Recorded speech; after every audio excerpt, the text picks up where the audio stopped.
time come true. I make them. Hi everybody, welcome to knee surgery. This is it. I'll turn this down a touch. You may need to turn the... I am turning I'm just... I don't know if there's subtitles on, so I apologise. Welcome to virtual knee surgery. This activity will show you the process of replacing a failing knee joint. Yeah, this is Are knee you ready? surgery. Today, Yep. our patient is a 76-year-old man. Hi. It is mandatory to check the patient's vital signs before beginning surgery. Yeah. An anesthesiologist in the operating room performs this step. If the patient's vital signs are not in the normal ranges, we will not proceed with the surgery. Using the healthy person's vital sign chart as a reference, Yep. can our patient undergo surgery today? Well, what do you all think? Yes or no?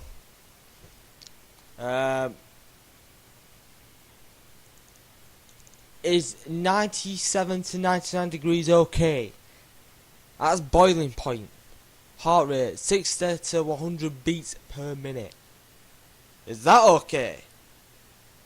Blood pressure lower than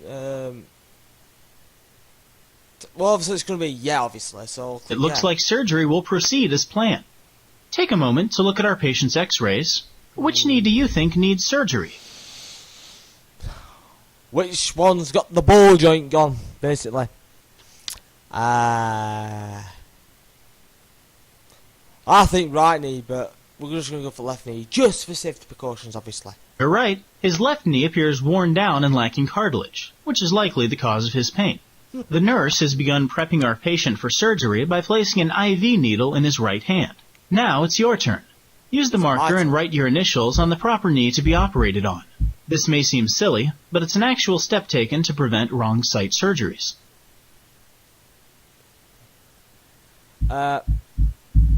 Marker.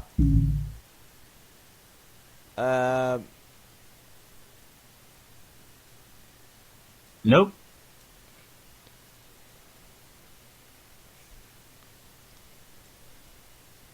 Nope.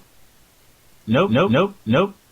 So do a remix of Nope, this. nope, nope, nope, nope, nope, nope, nope, nope, nope, nope. Yeah. Sorted. The anesthesiologist administers drugs through the IV and through a mask over the patient's face. What function should these drugs perform? That No. one. What? Right. Let's look at this logically. Yeah? Right. What other functions should these drugs perform? Click the all three that apply. So, I reckon Good that work. one.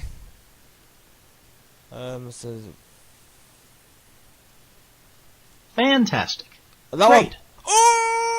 After the patient is unconscious, and before the first incision is made, we need to establish a sterile field around the surgical area. A Alright. series of sterile drapes isolates the surgical field from the rest of the patient's body. A tourniquet is applied to cut off blood flow, which allows a clearer view of the surgical field during surgery. To kill the bacteria on the patient's leg, clean it in a betadine solution. This scrubbing process will limit the chance of bacterial infection. I'd leave it, he's gonna die anyway. No offense, obviously. Oh, look at this.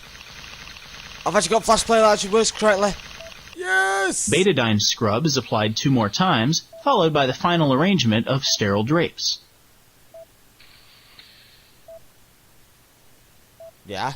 Why do you think knee surgery involves so many sake. drapes? If I knew this was gonna be like this, I wouldn't have bothered. Why do you think knee surgery involves so much drapes? No. Finished from hard work and treatment infections? No. To protect the OR staff from infection. It's also fashion. I reckon that work. one. Use the sterile marker to draw the location for our incision, and don't forget to mark the perpendicular lines too. Typically, the incision line is 6 to 7 inches long. Right. I'm guessing then along there, like that. Like that. Like that. This is not 100% accurate. This is how I cut them.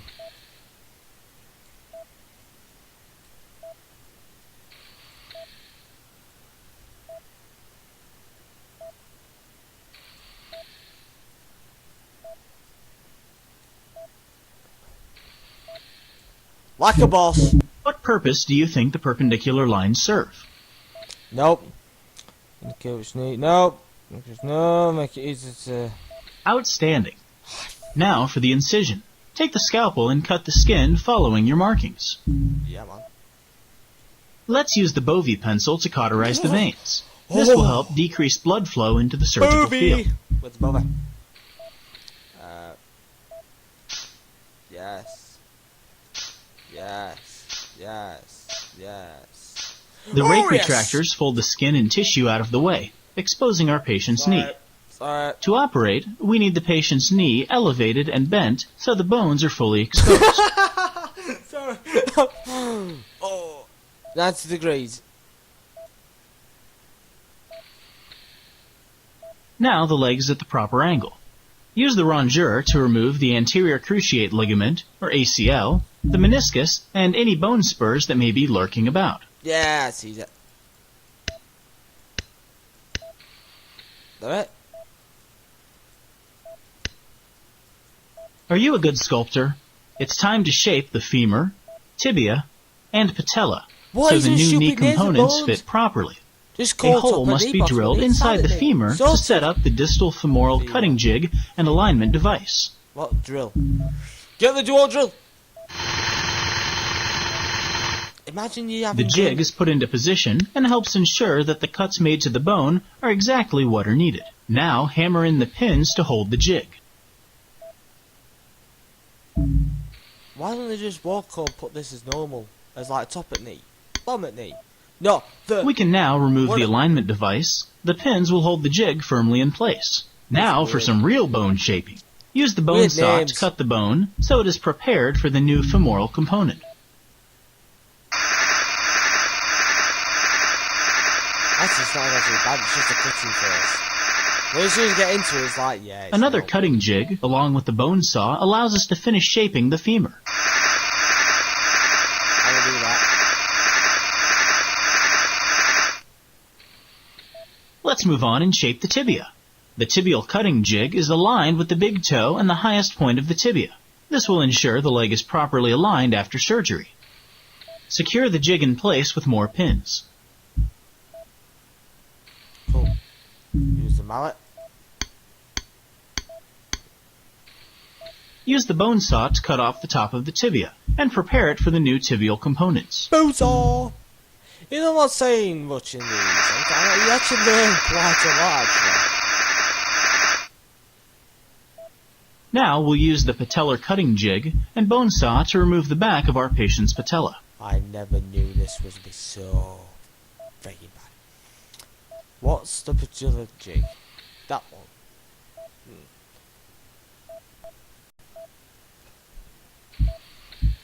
Let's go then. This is not bad. Bone saw. Oh, that's nasty. Holes in the tibia and patella are drilled and chiseled out, which will enable the new components to attach properly. Time to place the trial components. First, attach the femoral trial component. Right. That one you did. Attach the metal tray trial component to the tibia. Insert the plastic trial spacer into the metal tray component.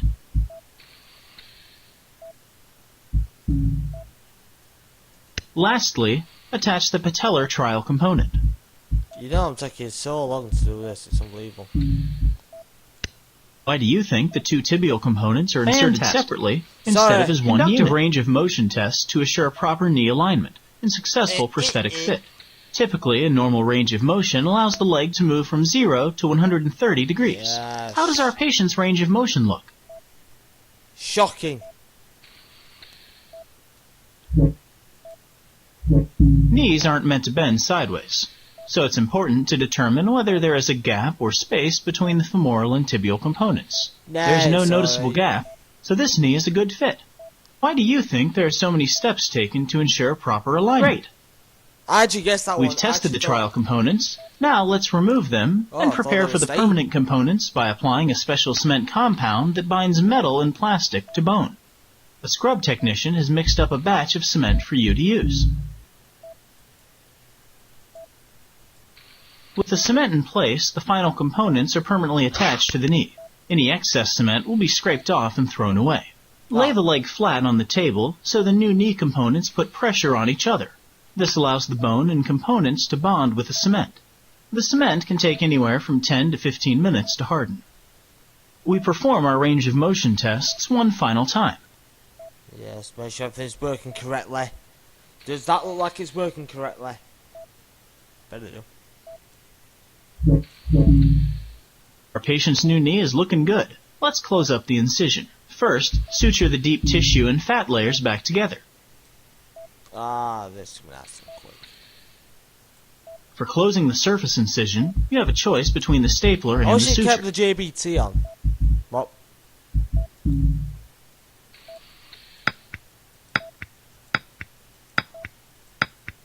What is the primary difference between these two methods of closing the incision? No. Excellent. You know, we couldn't ask for a better participant. Oh, You've done an excellent thank job. you. Are you sure this is your first total knee replacement? Our patient will remain in the hospital for it 3 is, days, actually. followed by 3 to 8 weeks of physical therapy. Because of this surgery, our patient will have significantly reduced pain and increased mobility. Before you leave, let's think about the life of the new knee components. What kind of forces do you think the new knee will need to withstand? This is different than surgeon squad. Nice job. People average about I didn't even 5,000 read steps that. per day. Our patient's new prosthetics will withstand a great deal of force Wow. for 36 million steps or more. I'm off to check on another patient while the OR team prepares the room for the next surgery. You've been a great help. See you next time. I'll see you next time, even though your mouth's still walking. I think that's it. I've done knee surgery. I'll see if there's any more on this. And if so, I'll get back to it. So, like his mouth's still moving. Mr. Egwed, are you gonna go yet? Please go, please go, please go. Please stop recording. Stop recording. Anyways, that was knee surgery. So, thank you for watching. Take notice of what I've done. And as always, I will see you, and don't you dare go off! Thank you. Sorry. Computer gonna sleep. I will see you next episode. Bye bye.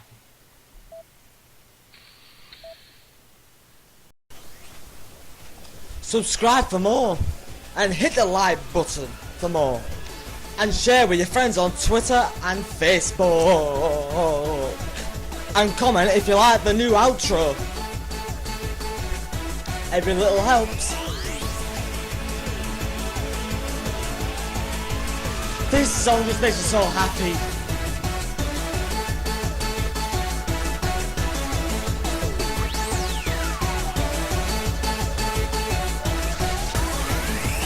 Everything is over when you're part of a team.